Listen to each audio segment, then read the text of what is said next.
And we can now go live to Das Beck's Barrel where Sandy Simpson has a word with Blair McTague. Blair, such a dramatic victory for you there, all the way to penalty kicks, and quite a shocking turnout for the penalty kick takers. Yeah. But a good result for you. But talk us through the game. I mean, it seemed to take a while to get your team actually get into it properly. The first half, there didn't really seem to be all that there. No, I don't know what it is about us this year. We're starting really slow and we're finding ourselves a goal behind almost every game within about 20-25 minutes. And it's until that the boys aren't waking up. I don't know if we need to work on more defensive stuff in training, but it's such a solid start to the season. 4, 5, might even be more than that games without even conceding a goal, and then to almost like clockwork conceding a goal every first half. It's really unacceptable. So we've really just got to evaluate what's happening and really try and fix it for the second half of the season and try to finish strong. Mm-hmm. Another big impact, of course, in the first half was the loss of David Villa.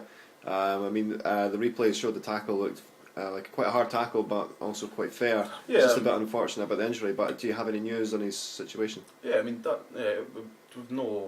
not going to come out here and say the boy went out to hurt David. There was some questionable decisions, but I think that was on the referee's behalf. They weren't ferocious fouls. They were just just little niggles and things that I thought that we should have had fouls for. But the incident with David, no, the boys went in to win the ball. He's won the ball, but he's got David as well, which is just unfortunate. Two fair players going in for the ball. I think I think we're looking 3-4 weeks before we're going to see David back. So we hope to have him back around it then.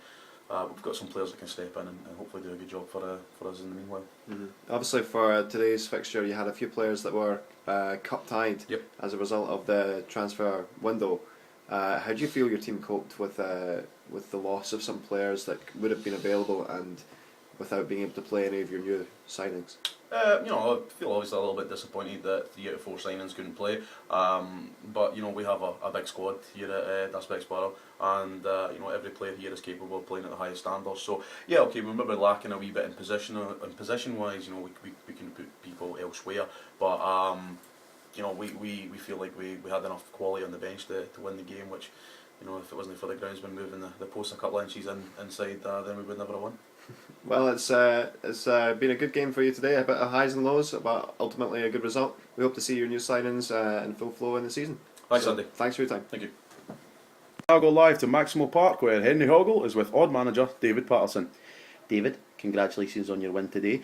Possibly not how you'd like it. You came up against a dense bowl club side that seemed to have gotten stronger as they've lost a lot of their main players in the transfer market. Why do you think that's the case?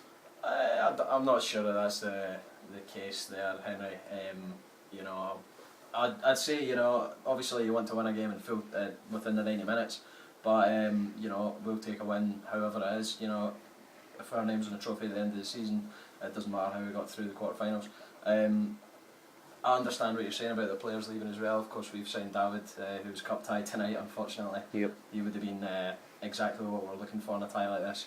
But I like to think that our tactics tonight, it kept a good dense bowl club team from causing an upset here.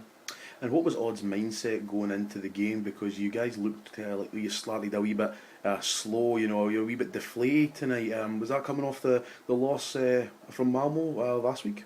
Perhaps, I actually think I made quite a good start to the game. I just feel that perhaps, PK could have done a bit better. He's bailed us out so many times, but he could have done a bit better on that Lampard goal. I think that's possible. It knocked the wind out of our sails because, as I say, I think we did start quite well. I'm just proud of the boys that at the end of the day, I felt if any team did deserve to win it within those, 120 minutes, it would have been ourselves. And Landon Donovan seemed to make an appearance there as well. Seemed to do quite well for you when he come on. Is it true that he has handed in a transfer request? He's not handed in a transfer request, no.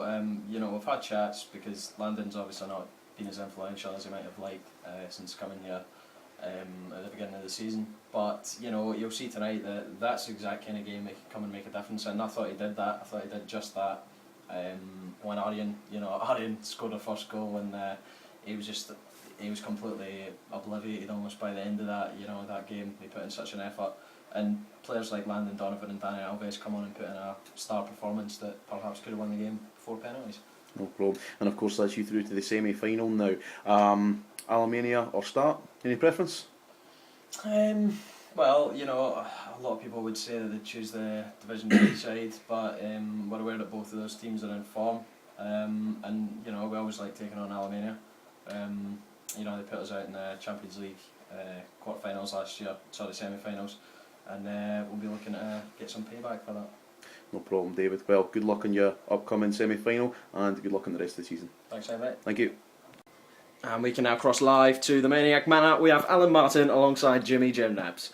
Alan, that's a fantastic win for you tonight, and a combination of what's been some fantastic performances as of late. You're now in the semi-final. How do you feel about your team's performance tonight? Yeah, I mean, I thought it was really good.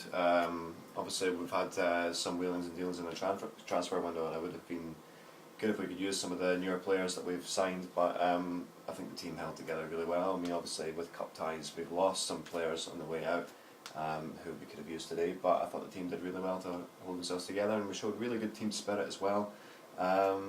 Yeah, I thought the guys up front as well, I thought Wayne and Zlatan did really well. The communication was all great, and yeah, I feel really pleased with the performance in general.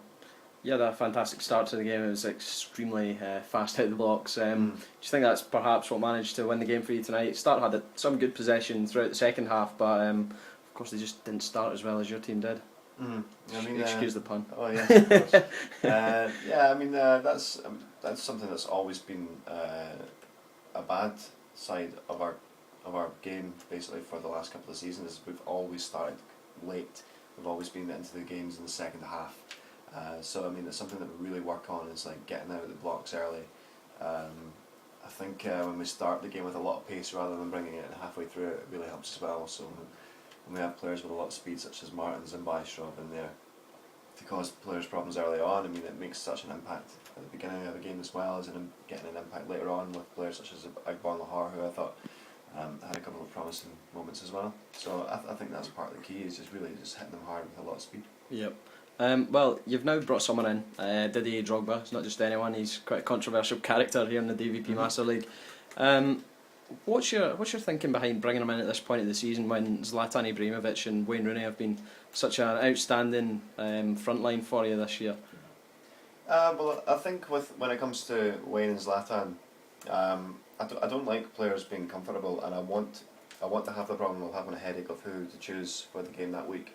I really do. I really want to have a choice of strikers who are all playing at their best and all able to knock the goals in, that I can pick and choose, and possibly even have a rotational system on board.